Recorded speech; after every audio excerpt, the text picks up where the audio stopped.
Classes and objects. Classes are the most important feature of C++ that leads to object-oriented programming. Object-oriented programming സഹായിക്കുന്ന ഏറ്റവും important ആയിട്ടുള്ള C++ലെ feature എന്ന് പറയുന്നതാണ് classes. Classes are most important feature of C++ that leads to object-oriented programming.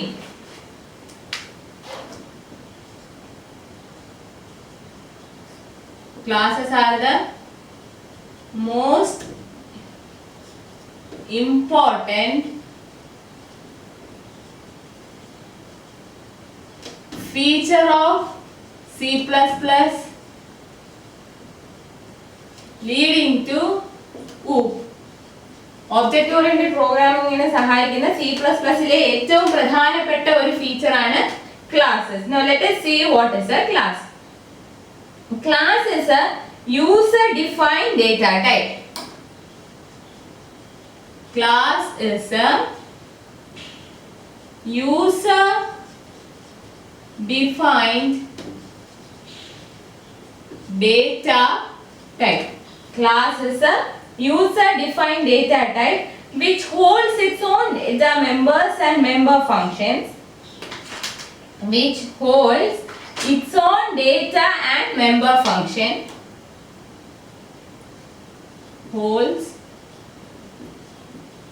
its own data members and member functions, which can be accessed and used by creating instance of class, which can be accessed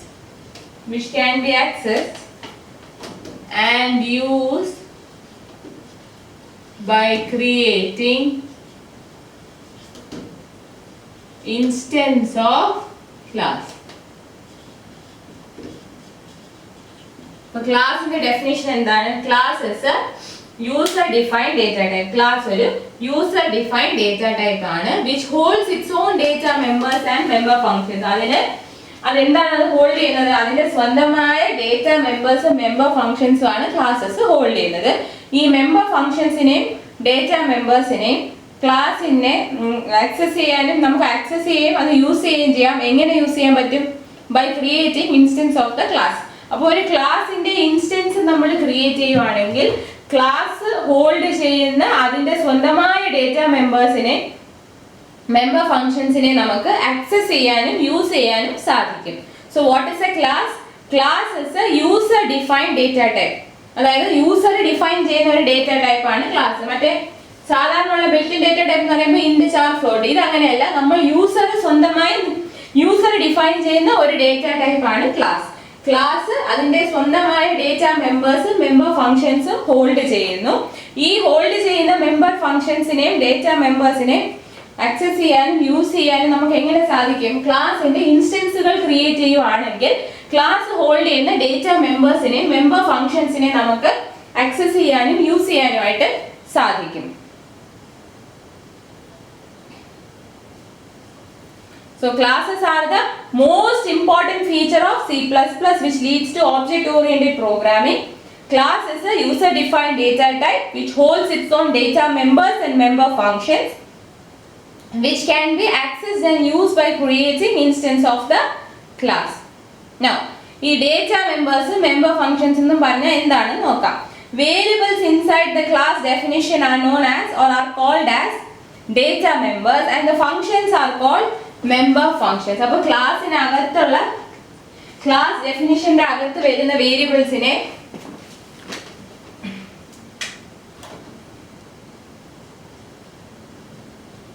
inside the class definitionന്റെ അകത്ത് എന്തെല്ലാം ഉണ്ടാവും? Variables ഉണ്ട്, അതുപോലെ ഫങ്ഷൻസും ഉണ്ട്. Class definition എന്ന് പറയുമ്പോൾ അതിൽ വേരിയബിൾസും കാണും, ഫങ്ഷൻസും കാണും. വേരിയബിളിനെയാണ് ഡേറ്റ മെമ്പേഴ്സ് എന്ന് വിളിക്കുന്നത്. വേരിയബിൾസിനെ ഡേറ്റ മെമ്പേഴ്സ് എന്നും ഫങ്ഷൻസിനെ മെമ്പർ ഫങ്ഷൻസ് എന്നും വിളിക്കും. ഇനി ഇപ്പൊ ക്ലാസ് എന്താണെന്ന് അറിഞ്ഞു. ഇനി ക്ലാസിന്റെ കൂടെ എന്താണ് വരുന്നത്? Objects. What is an object? An object is an identifiable entity with some characteristics and behavior. Object എന്ന് പറയുന്നത് it is an identifiable entity with some characteristics and behavior.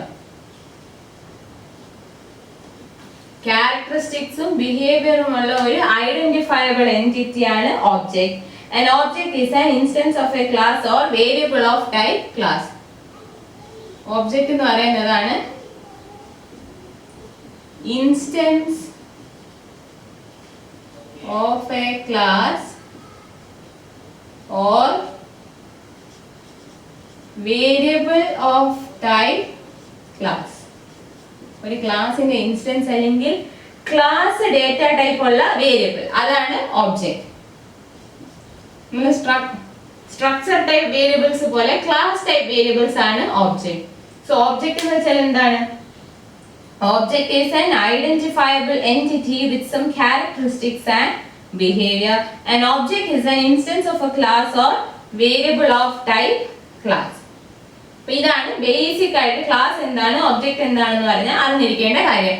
Class എന്ന് പറയുന്നത് most important feature of C++ that leads to object oriented programming. Class is a user defined data type which holds its own data members and member function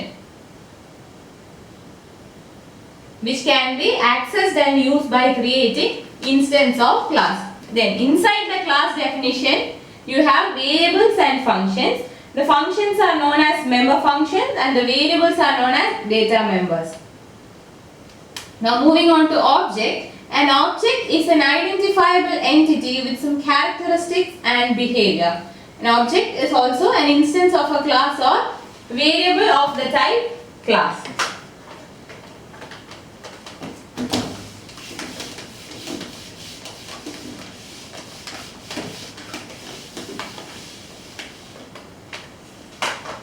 Now let us see how a class can be defined.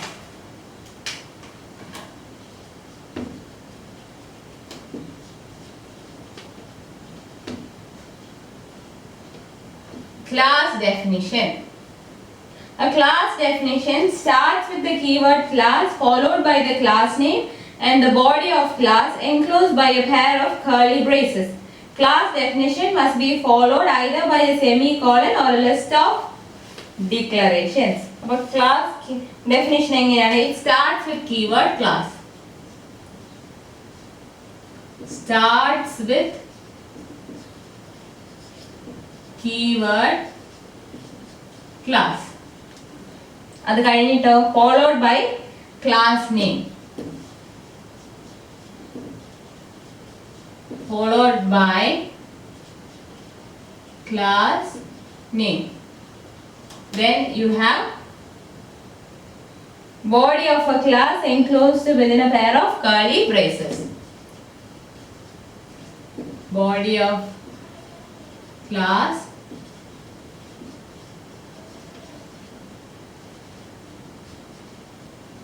enclosed within curly braces. Now, class definition must be followed either by semicolon or a list of declaration. It must be followed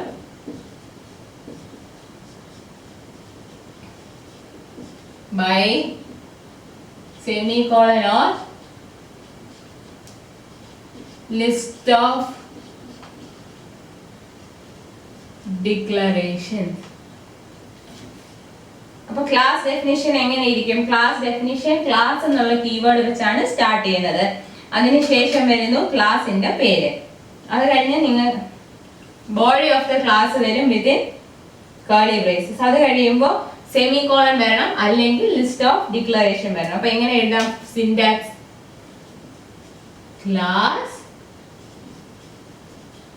class name. Body of the ക്ലാസ്സിൽ വരും access specifier, അതായത് public ആണോ private ആണോ protected ആണോ എന്ന് mention ചെയ്യണം. Then ക്ലാസ്സിലെ data members വരുന്നു, പിന്നെ മെമ്പർ ഫങ്ഷൻസ് കാണും.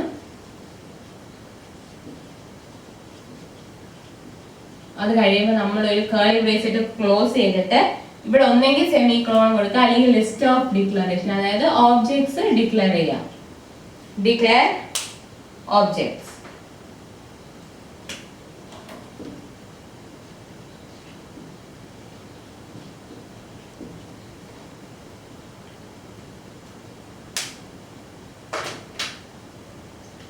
അപ്പൊ നമ്മൾ ഒരു ക്ലാസ് ഡിഫൈൻ ചെയ്യുമ്പോൾ എന്താണ് സംഭവിക്കുന്നതെന്ന് വെച്ചാൽ ഡേറ്റ ടൈപ്പിന്റെ ഒരു ബ്ലൂ പ്രിന്റ് ആണ് ആക്ച്വലി ഡിഫൈൻ ആവുന്നത്. This blueprint defines what an object of the class will consist of and which operations can be performed on such an object. Following the class definition, one or more objects of that type are to be declared. Objects can hold data and functions which operate on these data. അതായത് നമ്മളൊരു class construct ചെയ്യുമ്പോൾ അല്ലെങ്കിൽ ഒരു class define ചെയ്യുന്ന സമയത്ത് എന്താണ് സംഭവിക്കുന്നത്? ആ ഒരു ഡേറ്റ ടൈപ്പിന്റെ, അതായത് ക്ലാസ് ഡേറ്റ ടൈപ്പിന്റെ ഒരു ബ്ലൂ പ്രിന്റ് ആണ് അവിടെ ഡിഫൈൻഡ് ആവുന്നത്.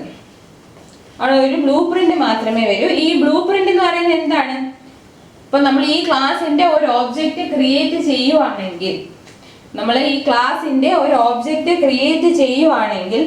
ഓബ്ജക്റ്റിനകത്ത് എന്തെല്ലാം ഉണ്ടാവും, എന്തെല്ലാം ഓപ്പറേഷൻസ് നമുക്ക് ആ ഒബ്ജക്റ്റിൽ ചെയ്യാം, അതൊക്കെ ഡിഫൈൻ ചെയ്യുന്ന ഒരു ബ്ലൂ പ്രിന്റ് ആയിരിക്കും ഒരു ക്ലാസ് ഡിഫൈൻ ചെയ്യുന്ന സമയത്ത് ഡിഫൈൻ ആവുന്നത്. Is it clear? When you define a class, a blueprint which defines what an object of the class will consist of and which operations can be performed on such an object is defined.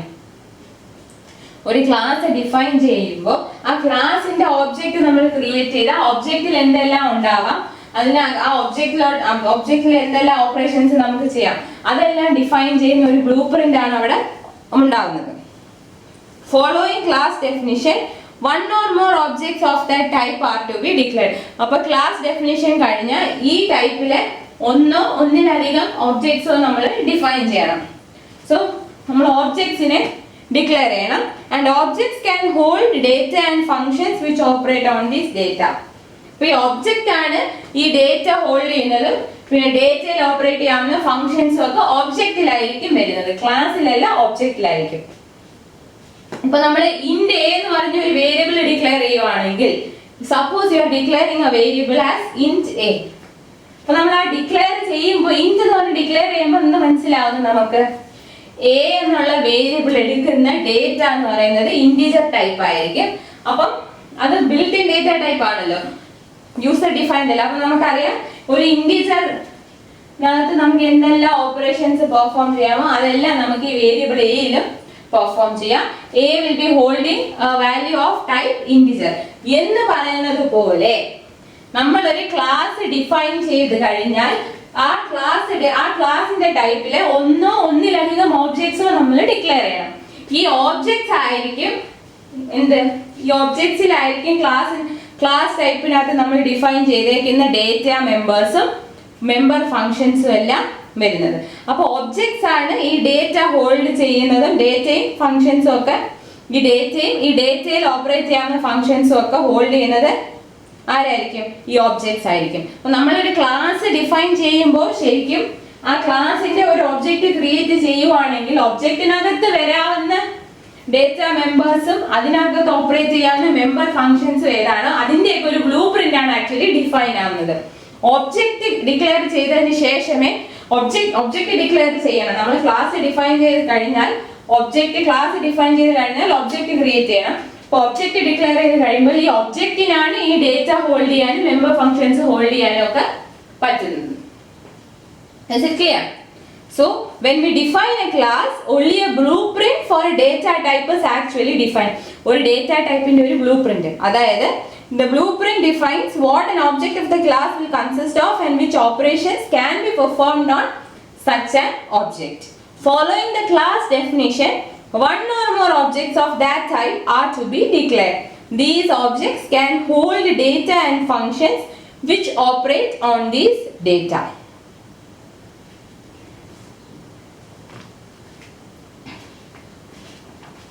Next, let us see what are member variables.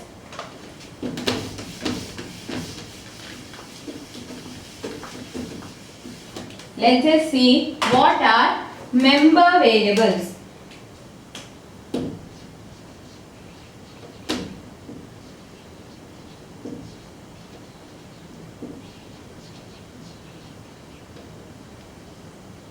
Member variable or data member can be declared inside the class definition just like any other variable declaration. We every declare it is declared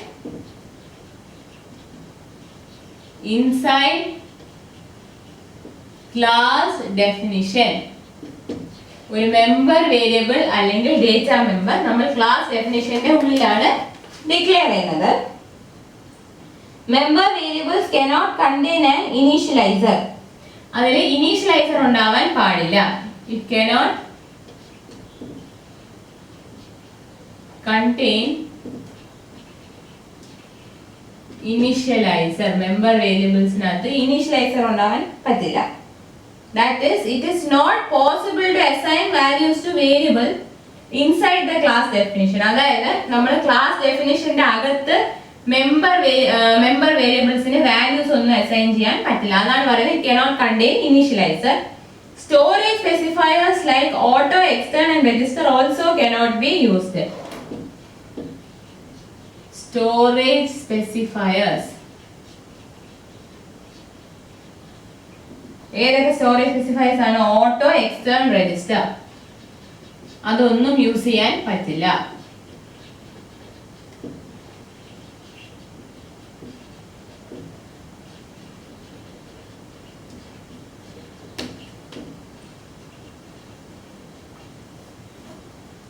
അപ്പോൾ member variables നകത്ത് storage specifiers use ചെയ്യാൻ പറ്റില്ല. But static can be used in certain situation. Static can be sometimes used. ചില സാഹചര്യങ്ങളിൽ നമുക്ക് static എന്നുള്ള storage specifier use ചെയ്യാം. It is possible to declare an empty class having no members using a statement like class nomen curly brackets. അപ്പോൾ നമുക്ക് ഒരു empty ക്ലാസും define ചെയ്യാൻ പറ്റും. We can even declare an empty class. നമുക്കൊരു empty class വേണമെങ്കിലും declare ചെയ്യാം. എങ്ങനെയാണ്? ക്ലാസ് മെമ്പേഴ്സ് ഒന്നും ഇല്ലാത്ത empty ക്ലാസ്. ഇങ്ങനെ മെമ്പേഴ്സും ഫങ്ഷൻസും ഒന്നും ഇല്ലാത്ത empty ക്ലാസ് വേണമെങ്കിൽ നമുക്ക് ഡിക്ലെയർ ചെയ്യാം. അപ്പോൾ മെമ്പർ വേരിയബിൾസ് എന്ന് പറഞ്ഞാൽ സാധാരണ ഒരു വേരിയബിൾ ഡിക്ലെയർ ചെയ്യുന്ന പോലെ ക്ലാസ് ഡെഫിനിഷന്റെ അകത്ത് നമുക്ക് ഡിക്ലെയർ ചെയ്യാം. പക്ഷേ മെമ്പർ വേരിയബിൾസിനകത്ത് എന്തുണ്ടാവാൻ അതിനകത്ത് ഇനീഷ്യലൈസർ വരാൻ പറ്റില്ല. അതായത് ക്ലാസ് ഡെഫിനിഷന്റെ അകത്ത് നമുക്ക് മെമ്പർ വേരിയബിൾസിന്റെ ഒരു വാല്യൂ ഇനീഷ്യലൈസ് ചെയ്ത് കൊടുക്കാൻ, ഒരു അസൈൻ ചെയ്ത് കൊടുക്കാൻ, ഇനീഷ്യൽ വാല്യൂ അസൈൻ ചെയ്ത് കൊടുക്കാൻ പറ്റില്ല. ഇനി ഓട്ടോ, എക്സ്റ്റേൺ, രജിസ്റ്റർ പോലത്തെ സ്റ്റോറേജ് സ്പെസിഫയേഴ്സ് ഒന്നും അതിന്റെ കൂടെ യൂസ് ചെയ്യാൻ പറ്റില്ല. പക്ഷെ ചില കേസസിൽ, ചില സാഹചര്യങ്ങളിൽ നമുക്ക് സ്റ്റാറ്റിക് യൂസ് ചെയ്യാം. In some cases we can even declare an empty class. അതായത് ഒരു ക്ലാസ് നമുക്ക് ഡിക്ലെയർ ചെയ്യാം without any members. Now, the members in a class can be grouped into 3 levels of access protection. ഇതിനെ നമുക്ക് 3 ലെവലായിട്ട് 3 access protection ലെവൽസിൽ അതിനെ group ചെയ്യാം. Keywords public, private and protected are used for this purpose. അതായത് access പ്രൊട്ടക്ഷന്റെ 3 ലെവൽസിൽ നമുക്ക് ഒരു ക്ലാസ്സിലെ മെമ്പേഴ്സിനെ group ചെയ്യാം. ആ ലെവൽ ഓഫ് ആക്സസ് പ്രൊട്ടക്ഷന് വേണ്ടി യൂസ് ചെയ്യുന്ന കീവേഡ്സ് ആണ് പബ്ലിക് പ്രൈവറ്റ് പ്രൊട്ടക്റ്റഡ് അതാണ് ആക്സസ് സ്പെസിഫയർ എന്ന് പറഞ്ഞത്. പബ്ലിക് പ്രൈവറ്റ് പ്രൊട്ടക്റ്റഡ് യൂസ് ചെയ്യാം. These keywords are called access control specifiers. All the members which are defined after a keyword up to another keyword belong to that type. When no keyword is specified, it is assumed as private. അപ്പോൾ എന്താ? 3 levels of access protection. നമുക്ക് 3 levels of access protection കൊടുക്കാം. Provide 3 levels of access protection. ഏതൊക്കെയാണ്? Private, public, protected. നമ്മൾ ഒരു access സ്പെസിഫയറിനെ താഴെ എഴുതുന്നത് തൊട്ട് അടുത്ത ആക്സസ് സ്പെസിഫയർ വരുന്നത് വരെ ഉള്ളത് ആ മേലിൽ കിടക്കുന്ന ആക്സസ് സ്പെസിഫയറിന്റെ ലെവൽ ഓഫ് പ്രൊട്ടക്ഷൻ ആയിരിക്കും ഉണ്ടാവുക. That is the keywords are called access control. All the members defined after a keyword up to another keyword belong to that type. ഇപ്പൊ പ്രൈവറ്റ് എഴുതി പിന്നെ വരുന്ന പബ്ലിക് ആണെങ്കിൽ പ്രൈവറ്റിന്റെ താഴെ വരെ ഉള്ളത്, പ്രൈവറ്റിന്റെ താഴെ പബ്ലിക് വരെ ഉള്ളതെല്ലാം പ്രൈവറ്റ് ആക്സസ് പ്രൊട്ടക്ഷൻ ആയിരിക്കും ഉണ്ടാവുക. അപ്പൊ നമ്മൾ യൂസ് ചെയ്യുന്ന കീവേഡ്സ് ആണ് 3 ലെവൽസ് ഓഫ് ആക്സസ് പ്രൊട്ടക്ഷൻ. അതിന് യൂസ് ചെയ്യുന്ന കീവേഡ്സ് ആണ് പബ്ലിക്, പ്രൈവറ്റ്, പ്രൊട്ടക്റ്റഡ്. നിങ്ങളിത് നമ്മൾ കഴിഞ്ഞ സെക്ഷനിലും പഠിച്ചായിരുന്നു, ഇൻഹെറിറ്റൻസിന്റെ കേസിലും പഠിച്ചായിരുന്നു ആക്സസ് സ്പെസിഫയേഴ്സ്. അതുപോലെ തന്നെയാണ് ഇവിടെ ഈ ഇൻഹെറിറ്റൻസ് ഈ പറഞ്ഞ പോലെ ക്ലാസസ് ആൻഡ് ഒബ്ജക്ട്സിലാണ് വരുന്നത്. സോ പ്രൈവറ്റ്, പബ്ലിക്, പ്രൊട്ടക്റ്റഡ് അതിനെ എന്ത് പറയുന്നു? Access control specifiers. Access control. ഇപ്പൊ ഒരു കീവേഡ് തൊട്ട് അടുത്ത കീവേഡ് വരെയുള്ള എല്ലാം ആ മേലത്തെ കീവേഡ് ടൈപ്പ് ആയിരിക്കും. So when no keyword is specified, it is assumed as private. അപ്പോൾ ഇതിൽ ഡിഫോൾട്ട് ഏതാണ്? ഡിഫോൾട്ട് എന്ന് പറയുന്നത് പ്രൈവറ്റ്. അതായത് നമ്മൾ കീവേഡ് സ്പെസിഫൈ ചെയ്തിട്ടില്ല എന്നുണ്ടെങ്കിൽ അത് പ്രൈവറ്റ് ആയിരിക്കും. സോ ആക്സസ് കൺട്രോൾ സ്പെസിഫയേഴ്സ്, അതായത് 3 ലെവൽസ് ഓഫ് ആക്സസ് പ്രൊട്ടക്ഷൻ ഉണ്ട് ഡേറ്റ മെമ്പേഴ്സിനും ഫങ്ഷൻസിനും. 3 ലെവൽസ് ഓഫ് ആക്സസ് പ്രൊട്ടക്ഷൻ. ഈ ആക്സസ് പ്രൊട്ടക്ഷൻ ഇൻഡിക്കേറ്റ് ചെയ്യാൻ വേണ്ടി we use access control specifiers. അതായത് we use 3 keywords as access control specifiers and those keywords are private, public and protected. All the data members and all the members which are defined after a keyword up to another belong to that type. When no keyword is mentioned or no keyword is specified, it is assumed as private.